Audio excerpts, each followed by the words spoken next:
يا ساعة الفضاء الرحيم الفسيح فبالله كم تستطيع. السلام علیکم، میرا نام عبدالرحیم ہے. میں احادیث کی مختلف کتابوں سے مختلف ٹاپکس پہ ویڈیوز بنا رہا ہوں. تو امام ابو یعلا موصلی کی جو مجموعہ احادیث ہیں ان سے کچھ حدیثیں ہیں. اعوذ باللہ من الشیطان الرجیم، بسم اللہ الرحمن الرحیم. حدیث نمبر 762. حضرت سعد بن ابی وقاص رضی اللہ تعالیٰ عنہ فرماتے ہیں کہ حضور صلی اللہ علیہ وسلم فرماتے ہیں مقتول کے سر سے پرندے کا نکلنا چھوت چھات اور بری فال کوئی شے نہیں ہے. اگر نحوست کسی شے میں ہوتی تو عورت گھوڑے اور گھر میں ہوتی. وہ فرماتے تھے جب طاعون کسی ملک میں ہو تو وہاں نہ جاؤ، اگر ایسے ملک میں ہو جہاں تم موجود ہو تو وہاں سے نہ بھاگو. ایک اور حدیث ہے 763. حضرت عامر بن سعد اپنے والد سے روایت کرتے ہیں میں نے حضور صلی اللہ علیہ وسلم سے نہیں سنا کہ آپ صلی اللہ علیہ وسلم نے کسی کے لیے کہا ہو کہ یہ اہل جنت ہے مگر عبداللہ بن سلام کے لیے. ایک اور حدیث ہے 765. حضرت سعد بن ابی وقاص رضی اللہ تعالیٰ عنہ فرماتے ہیں کہ ایک آدمی آئے اس حالت میں کہ رسول اللہ صلی اللہ علیہ وسلم نماز پڑھا رہے تھے. جس وقت وہ صف تک پہنچا اس نے کہا اے اللہ مجھے عطا کر جو تو نے اپنے نیک بندوں کو عطا کیا. جب حضور صلی اللہ علیہ وسلم نماز سے فارغ ہوئے آپ صلی اللہ علیہ وسلم نے فرمایا کس نے ابھی کلام کی ہے؟ اس آدمی نے عرض کی میں نے یا رسول اللہ صلی اللہ علیہ وسلم. آپ صلی اللہ علیہ وسلم نے فرمایا یہ اس وقت ہوگا جو تو اپنے گھوڑے کی کونچے کاٹ دے گا اور اللہ کی راہ میں شہید ہو جائے گا. ایک اور حدیث ہے 766. حضرت مصعب بن سعد رضی اللہ تعالیٰ عنہ اپنے باپ سے روایت کرتے ہیں کہ فرماتے ہیں میں مسجد میں بیٹھا ہوا تھا، دو آدمی میرے ساتھ تھے. ہماری طرف سے حضرت علی رضی اللہ تعالیٰ عنہ کے حوالے سے ہم نے اپنے دل میں کوئی چیز پائی. حضور صلی اللہ علیہ وسلم غصے کی حالت میں متوجہ ہوئے. غصہ آپ صلی اللہ علیہ وسلم کے چہرے سے معلوم ہو رہا تھا. اس کے بعد میں نے کہا میں اللہ کی پناہ مانگتا ہوں آپ صلی اللہ علیہ وسلم کے غصے سے. آپ صلی اللہ علیہ وسلم فرمایا تم کو اور مجھے کیا ہے، جس نے علی کو تکلیف دی اس نے مجھے تکلیف دی. ایک اور حدیث ہے 768. حضرت سعد بن ابی وقاص رضی اللہ تعالیٰ عنہ فرماتے ہیں میں حضرت عثمان بن عفان رضی اللہ تعالیٰ عنہ کے پاس سے مسجد میں گزرا تو میں نے آپ کو سلام کیا. آپ نے اپنی دونوں آنکھیں بھر کے میری طرف دیکھا، پھر آپ نے میرے سلام کا جواب نہیں دیا. میں امیر المومنین حضرت عمر بن خطاب رضی اللہ تعالیٰ عنہ کے پاس آیا. میں نے عرض کی اے امیر المومنین کیا اسلام میں کوئی شے نازل ہوئی ہے؟ حضرت عمر نے فرمایا کیا ہوا ہے؟ میں نے عرض کی کچھ نہیں مگر یہ کہ میں ابھی مسجد سے حضرت عثمان کے پاس سے گزرا، میں نے آپ کو سلام کیا تو آپ نے اپنی دونوں آنکھیں بھر کے میری طرف دیکھا، میرے سلام کا جواب نہیں دیا. حضرت عمر رضی اللہ تعالیٰ عنہ نے حضرت عثمان کی طرف کسی کو بھیجا، وہ آپ کو بلا کے لایا. اس کے بعد فرمایا آپ کو کون سی شے اپنے بھائی کے سلام دینے سے رکاوٹ تھی؟ حضرت عثمان نے کہا میں نے نہیں کیا. حضرت سعد کہتے ہیں میں نے کہا کیوں نہیں، یہاں تک کہ حضرت عثمان نے اور میں نے قسم اٹھا لی.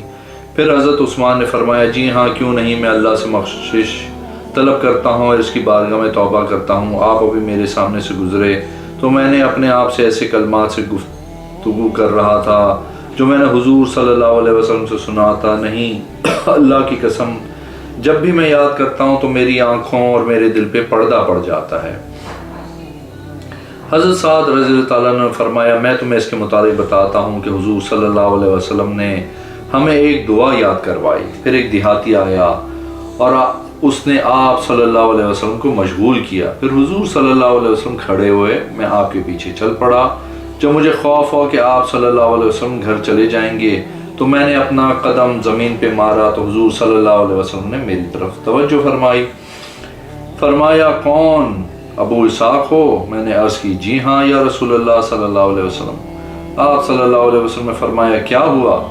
میں نے عرض کی نہیں اللہ کی قسم آپ ہمیں دعا یاد کروا رہے تھے. پھر دیہاتی آ گیا تھا. آپ نے فرمایا جی ہاں وہ دعا حضرت یونس علیہ السلام کی تھی، لا الہ الا انت سبحانک انی کنت من الظالمین. جو مسلمان اس کے ذریعے دعا کرتا ہے تو اس کی دعا قبول ہو جاتی ہے.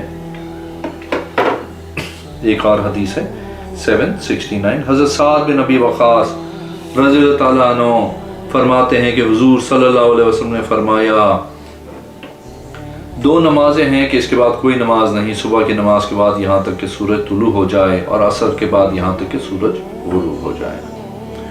ایک اور حدیث ہے 770. حضرت سعد بن ابی وقاص رضی اللہ عنہ فرماتے ہیں کہ انہوں نے حضور صلی اللہ علیہ وسلم سے سنا کہ آپ صلی اللہ علیہ وسلم نے فرمایا میری مسجد میں نماز مسجد حرام کے علاوہ 1000 نمازوں سے بہتر ہے. ایک اور حدیث ہے 772. حضرت عامر بن سعد رضی اللہ عنہ اپنے باپ سے روایت کرتے ہیں کہ میں نے حضور صلی اللہ علیہ وسلم سے نہیں سنا کہ آپ صلی اللہ علیہ وسلم نے کسی کے لیے کہا ہو کہ اہل جنت ہے مگر عبداللہ بن سلام کے لیے. ایک اور حدیث ہے 775. حضرت سعد بن مالک رضی اللہ عنہ سے روایت ہے حضور صلی اللہ علیہ وسلم نے میری عیادت کی اس حالت میں کہ میں مریض تھا. آپ صلی اللہ علیہ وسلم نے ارشاد فرمایا کیا تو نے وصیت کی ہے؟ میں نے عرض کی جی ہاں. فرمایا کتنے مال کی؟ میں نے عرض کی مکمل مال کی اللہ کی راہ میں. فرمایا تو نے اپنے بچوں کے لیے کیا چھوڑا ہے؟ میں نے عرض کی وہ بھلائی کے ساتھ مالدار ہیں. آپ صلی اللہ علیہ وسلم نے فرمایا 10ویں حصے کی وصیت کر. میں مسلسل کم کرتا رہا. آپ صلی اللہ علیہ وسلم مجھ سے کم کرواتے رہے یہاں تک کہ آپ صلی اللہ علیہ وسلم نے فرمایا 1/3 کی وصیت کرو، 1/3 بھی زیادہ ہے. حضرت ابو عبد الرحمن فرماتے ہیں ہمارے لیے مستجب ہے کہ ہم 1/3 سے بھی کم کی وصیت کریں. رسول اللہ صلی اللہ علیہ وسلم نے اس قول کی وجہ سے اور 1/3 بھی زیادہ ہے. ایک اور حدیث ہے 776. حضرت سعد بن ابی وقاص رضی اللہ عنہ فرماتے ہیں کہ حضور صلی اللہ علیہ وسلم نے فرمایا میں تم پر خوشحالی کے فتنے کا زیادہ خوف کرتا ہوں تنگی کے فتنے سے. بے شک تم تنگی میں کے فتنے میں سے آزمائے جاؤ گے. تم صبر کرنا، بے شک دنیا سرسبز میٹھی ہے. ایک اور حدیث ہے 777. حضرت عمر بن سعید سے روایت ہے کہ حمید بن عبد الرحمن کے ساتھ غلاموں کے بازار میں تھے. حضرت حمید ہمارے پاس سے اٹھے، پھر ہم سے واپس آئے اور اس کے بعد فرمایا یہ بنی سعد سے آخری 3 ہیں، ان میں سے ہر ایک نے مجھے یہ حدیث بیان کی. وہ فرماتے ہیں حضرت سعد رضی اللہ تعالیٰ عنہ مکہ میں بیمار ہوئے تو حضور صلی اللہ علیہ وسلم ان کی عیادت کے لیے آئے. حضرت سعد رضی اللہ تعالیٰ عنہ نے عرض کی یا رسول اللہ صلی اللہ علیہ وسلم میں ڈرتا ہوں کہ میں اس ملک میں نہ مر جاؤں جس طرح حضرت سعد بن خوالہ فوت ہوئے تھے. اللہ عز و جل سے میری شفا کے لیے دعا کریں. آپ نے فرمایا اے اللہ سعد کو شفا دے. یہ 3 مرتبہ فرمایا. حضرت سعد رضی اللہ عنہ نے عرض کی یا رسول اللہ صلی اللہ علیہ وسلم میرے پاس بہت مال ہے، میرا وارث کوئی نہیں مگر ایک بیٹی، کہ میں اپنے مال کو نصف مال کی وصیت کروں؟ آپ نے صلی اللہ علیہ وسلم نے فرمایا نہیں. عرض کی 1/3 کی کروں؟ آپ صلی اللہ علیہ وسلم نے فرمایا 1/3 زیادہ ہے یا بڑا ہے. اگر تو اپنے مال سے صدقہ کرے تو یہ بھی صدقہ ہے، اگر تو اپنی بیوی کو کھلائے تو یہ بھی صدقہ ہے، اگر تو اپنے خاندان پہ خرچ کرے تو یہ بھی صدقہ ہے، اگر تو اپنے گھر والوں کو مالدار چھوڑے تو یہ بہتر ہے اس لیے کہ وہ مانگتے پھریں. ایک اور حدیث ہے 778. حضرت مصعب بن سعد اپنے والد سے روایت کرتے ہیں کہ قرآن کی چند آیتیں نازل ہوئیں. ام سعد نے قسم اٹھائی کہ وہ ہمیشہ گفتگو نہیں کرے گی یہاں تک کہ میں دین سے نہ پھروں. وہ دانہ نہ کھائے گی اور نہ پیے گی. میں نے خیال کیا اللہ نے والدین کو متعلق وصیت کی ہے اور میں تیری ماں ہوں، میں تجھے اس کا حکم دیتی ہوں. وہ 3 دن رکی رہی یہاں تک کہ اس کے بھوک کی وجہ سے غشی طاری ہو گئی. اس کا بیٹا کھڑا ہوا، اسے عمار کہا جاتا تھا، اس نے پانی پلایا. وہ سعد کو بلانے لگی. اللہ عز و جل نے یہ آیت نازل کی وَوَصَّيْنَا الْإِنسَانَ إِلَى آخر. حضور صلی اللہ علیہ وسلم کو بہت زیادہ مال غنیمت ملا، اس میں ایک تلوار بھی تھی. میں نے اس کو لیا اور اس تلوار کو لے کے حضور صلی اللہ علیہ وسلم کی بارگاہ میں آیا. میں نے عرض کی مجھے یہ تلوار ہدیہ کریں، میں وہ ہوں جسے آپ جانتے ہیں کہ جنگ کو پسند کرتا ہے. آپ صلی اللہ علیہ وسلم نے فرمایا جہاں سے لی ہے وہیں رکھ دو. میں اسے لے کر واپس چلا گیا. میں اس کے بعد پھر اسے لے کے واپس آیا تو آپ صلی اللہ علیہ وسلم نے فرمایا اس کو رکھو جہاں سے لی ہے. میں چلا یہاں تک کہ میں نے ارادہ کیا کہ اس کو قبضے میں ڈال دوں. میں آپ صلی اللہ علیہ وسلم کے پاس واپس آیا. میں نے عرض کی آپ مجھے دے دیں. آپ صلی اللہ علیہ وسلم نے میرے لیے آواز اونچی کی اور آپ نے فرمایا جہاں سے لی ہے وہیں واپس کر دو. تو یہ آیت اتری. آپ سے مال غنیمت کے متعلق پوچھتے ہیں. میری طرف رسول اللہ صلی اللہ علیہ وسلم نے کسی کو بھیجا. میں آپ صلی اللہ علیہ وسلم کے پاس آیا اور میں نے عرض کی آپ مجھے چھوڑیں تاکہ میں جہاں چاہوں مال تقسیم کروں.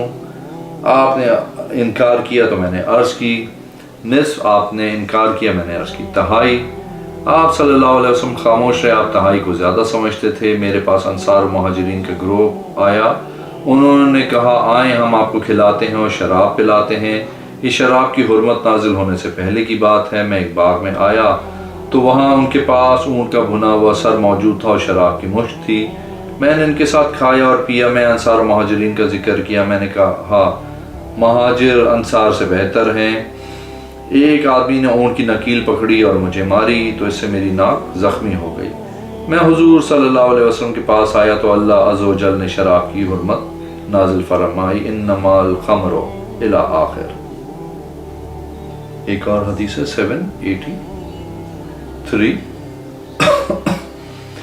حضرت سعد بن ابی وقاص رضی اللہ تعالیٰ عنہ فرماتے ہیں کہ حضور صلی اللہ علیہ وسلم نے فرمایا، جو آدمی صبح کے وقت نہار منہ ساتھ اجوا کھجور کھائے اس کو اس دن کوئی زہر اور جادو نقصان نہیں دے گا۔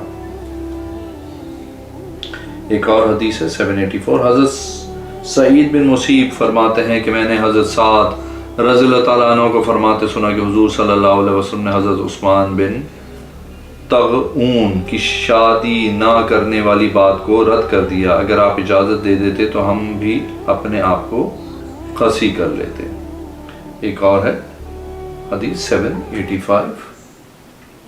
حضرت سعد بن مالک رضی اللہ تعالیٰ عنہ فرماتے ہیں کہ آپ صلی اللہ علیہ وسلم نے فرمایا، فتنے ہوں گے، اس میں بیٹھنے والا کھڑے ہونے والے سے بہتر ہوگا، کھڑے ہونے والا چلنے والے سے بہتر ہوگا، چلنے والا دوڑنے والے سے بہتر ہوگا، دوڑنے والا سوار ہونے سے بہتر ہوگا، اور سوار اس فتنے میں پڑ جانے والے سے بہتر ہوگا۔